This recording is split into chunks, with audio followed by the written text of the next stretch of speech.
Bienvenue à tous dans ce nouveau tutoriel R1 de Motion VFX. Durant cette vidéo, nous allons voir quelques trucs et astuces concernant le mode de fusion afin de créer de meilleures intégrations avec des éléments de compositing et un texte 3D. Nous allons ainsi créer un texte en feu comme celui-ci. Premièrement, j'ai besoin de créer un nouveau projet. Je vais le nommer Ignition Project.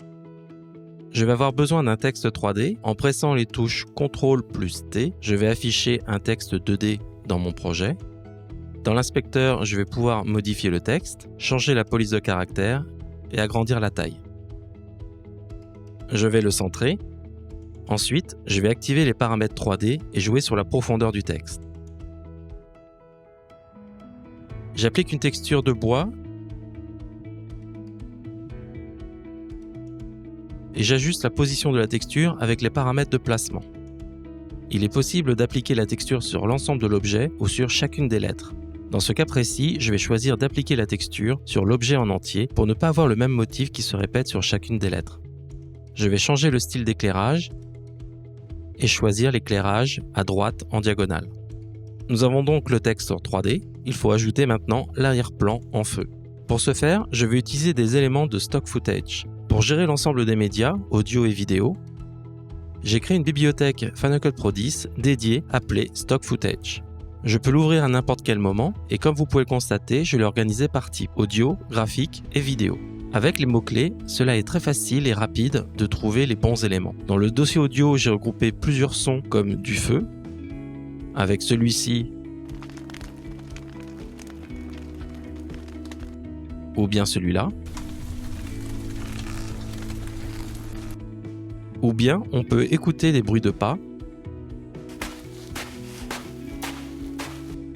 de la pluie ou des effets de whoosh pour les transitions.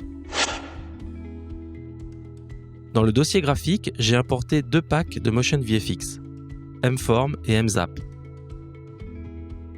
qui peuvent être très utiles pour ajouter des animations dans d'autres projets.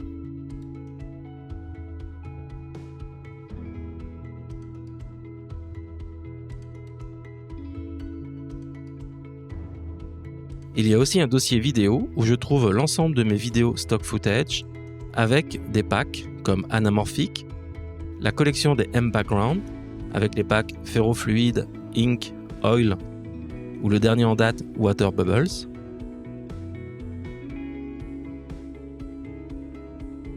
Il y a aussi d'autres packs comme M-Fire 4K où j'ai gardé le fichier PDF fourni par Motion VFX. Ainsi, je peux rapidement visualiser tous les éléments avec les bons noms directement dans la bibliothèque. Dans le cas où vous ne saviez pas que Motion VFX propose des éléments de compositing en parallèle des plugins et des modèles, je vous invite à visiter le site motionvfx.com et explorer toutes les collections disponibles.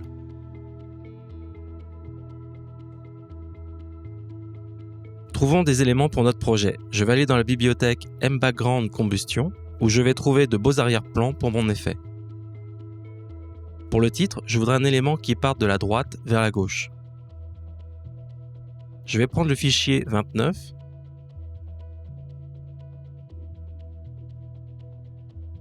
et je vais le mixer avec un second plan pour ajouter plus d'étincelles. Je vais donc ajouter le plan numéro 14 et le placer au-dessus du premier plan. Je vais ajuster la durée. Puis, dans l'inspecteur, je vais pouvoir changer le mode de fusion, commuter sur Add ou bien tester avec Screen.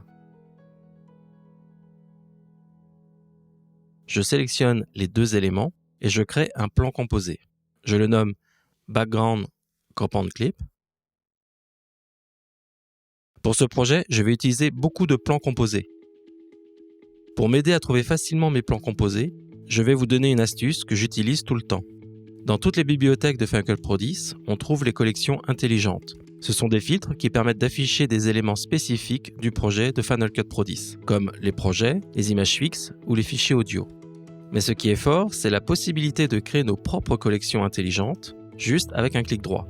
Je vais la nommer Compound Clip ou plan composé en anglais. Ensuite, je double-clique dessus, une nouvelle fenêtre s'ouvre et je vais cliquer sur le bouton plus afin de définir quel type d'éléments je veux afficher dans ma collection. Je choisis Type et dans le menu déroulant, nous avons beaucoup de possibilités comme afficher les éléments audition, les plans synchronisés, les plans composés. Je vais choisir donc les plans composés. À partir de maintenant, tous les plans composés créés ou que l'on va créer apparaîtront dans cette collection intelligente. Ainsi, plus besoin d'ajouter plan composé dans le nom pour s'y retrouver, et cela permet d'avoir des titres beaucoup plus simplifiés. Maintenant, j'ai mon arrière-plan et mon texte 3D. Pour le bien de ce projet et du tutoriel, je vais copier les deux éléments pour simplifier la création de l'effet. Si on veut intégrer les deux éléments, il faut les superposer. Je vais ajuster la durée du texte. Afin de voir le texte, il va falloir modifier le mode de fusion dans l'inspecteur. Je vais commuter vers le mode additif et le titre est de nouveau visible. Je vais ajuster la taille dans le visualiseur afin de mieux voir le texte. Le mode additif fonctionne plutôt bien, mixant les hautes lumières de l'arrière-plan avec le texte. Mais sur certaines parties, cela crée comme un effet de transparence avec le texte, comme si j'avais joué avec l'opacité. On peut changer l'ordre des éléments, mais cela ne change rien, on a le même résultat.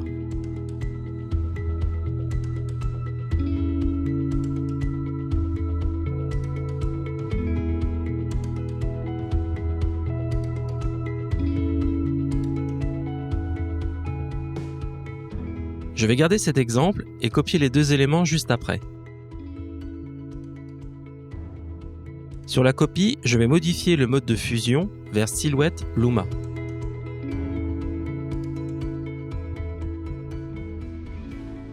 L'effet produit est d'intégrer les hautes lumières des étincelles dans le canal alpha de mon texte 3D. Je peux passer dans le visualiseur en mode alpha pour voir le masque. Les parties noires sont transparentes et les parties blanches sont complètement opaques. Ainsi, je peux utiliser cet effet comme nouvelle découpe du texte 3D. Pour rester simple, je vais sélectionner les deux éléments et créer un plan composé.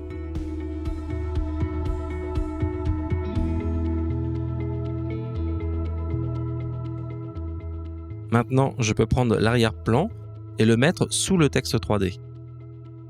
On peut constater que nous avons une intégration avec beaucoup moins d'effets de transparence, gardant uniquement les étincelles. Je peux comparer les deux et voir que mon texte se détache plus de l'arrière-plan qu'avec le mode additif.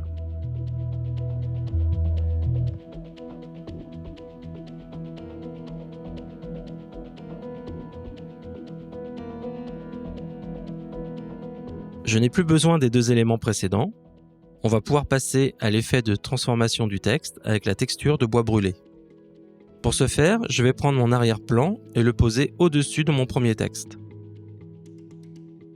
Je le désactive temporairement pour voir mon texte 3D. Je sélectionne le texte 3D dans l'inspecteur. Dans les paramètres 3D, je vais modifier la texture et choisir la texture de bois brûlé, comme cela.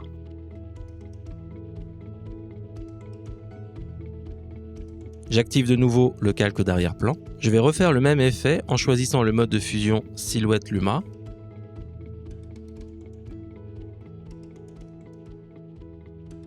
Cela est plus difficile de voir le résultat, je vais donc afficher le canal alpha dans le visualiseur pour vérifier le tout.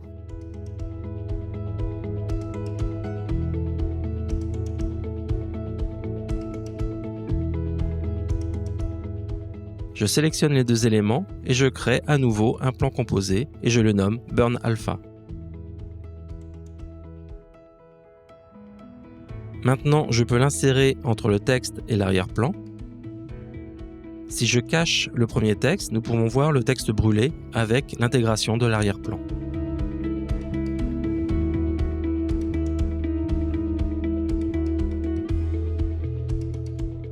Pour créer la transition entre les deux textures, je vais créer et animer plusieurs masques. Ainsi, je vais dans la bibliothèque des effets, dans le dossier masque, je vais choisir l'effet Draw Mask et l'ajouter sur le premier texte.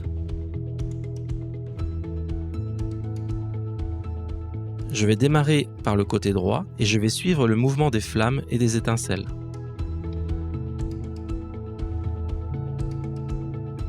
J'inverse le masque. Maintenant, en animant les points du masque, la texture de bois brûlé va se dévoiler. Pour adoucir la transition, on peut jouer sur les paramètres d'adoucissement.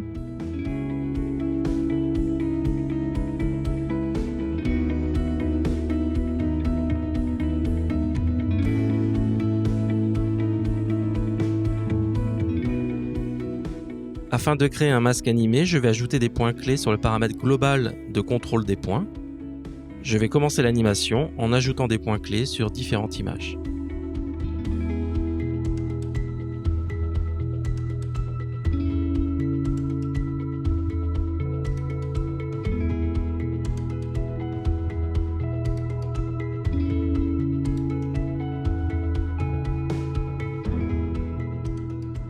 Je vais ajouter des masques supplémentaires pour que la transition vienne de toutes parts.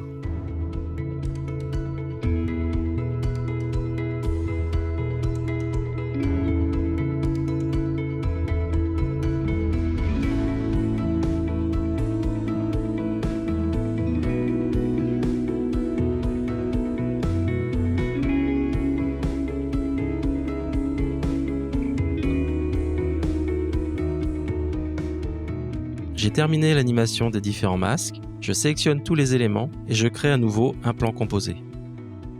Je le nomme Ignition Mask Animation. Je peux vérifier le résultat.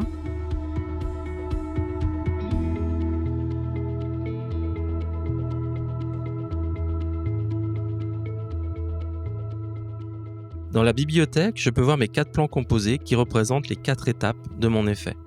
Je voudrais aller un petit peu plus loin dans l'effet en ajoutant des éléments supplémentaires pour compléter l'intégration entre le titre et l'arrière-plan.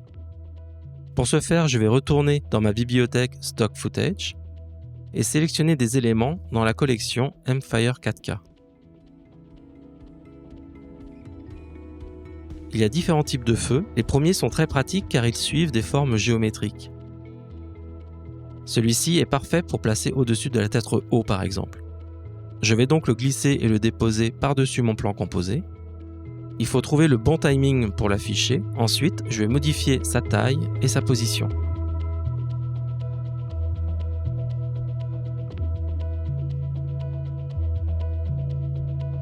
Pour dévoiler en douceur l'élément, il ne faut pas hésiter à utiliser l'arrière-plan lorsqu'il a beaucoup d'étincelles, en y ajoutant un masque animé.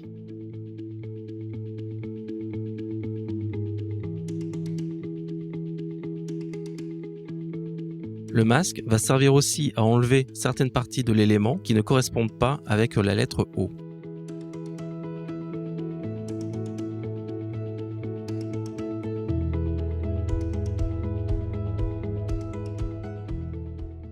Je peux donc répéter cette opération et ajouter de nombreux autres éléments de feu par-dessus le texte.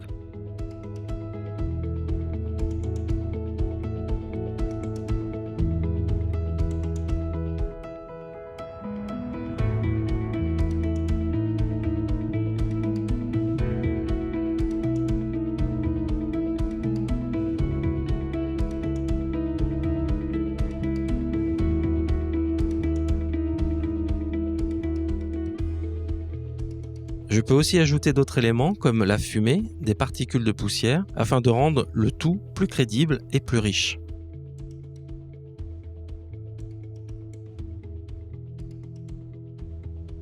Je vais devoir étalonner légèrement la fumée.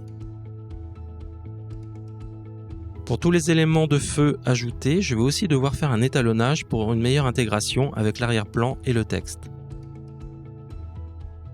Pour cela, je vais faire un plan composé de tous les éléments de feu et ainsi réaliser un seul étalonnage pour l'ensemble. Je le nomme Fire. Je change le mode de fusion vers Screen. J'ajuste les couleurs et la luminance.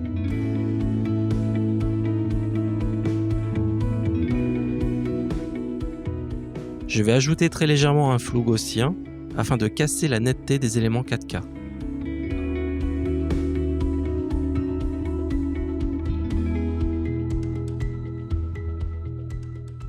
J'en ai fini avec l'étalonnage des éléments de feu. Je peux sélectionner tous les éléments et créer un nouveau plan composé que je nomme Pregrade.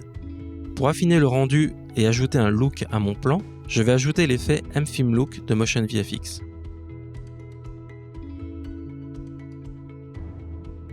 Dans l'inspecteur, j'ouvre la bibliothèque des pré-réglages, je teste les différents pré-réglages disponibles.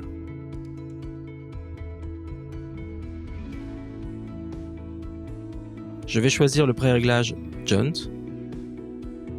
Dans l'inspecteur, je vais atténuer l'intensité du lens flare.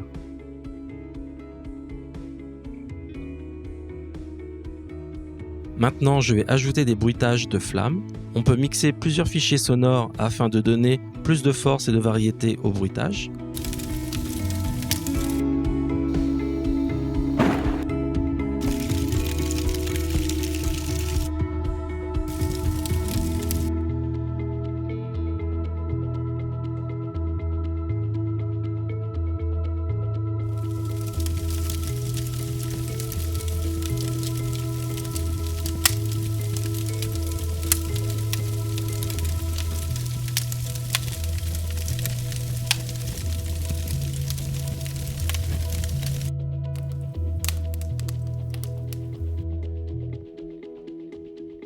Voilà, c'est fini.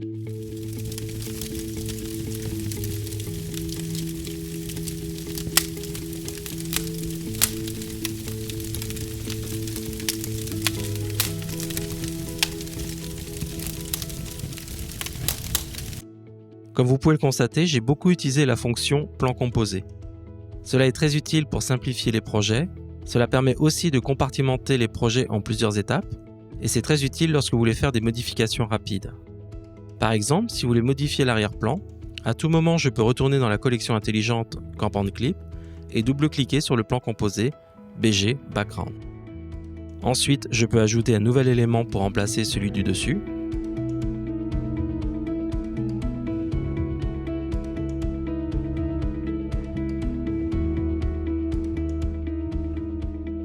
Et voir le résultat en un clic.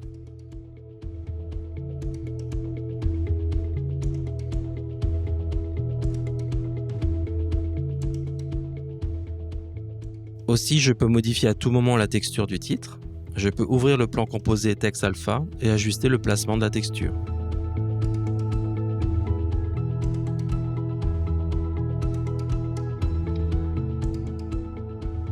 Encore en un clic, je peux voir le résultat directement.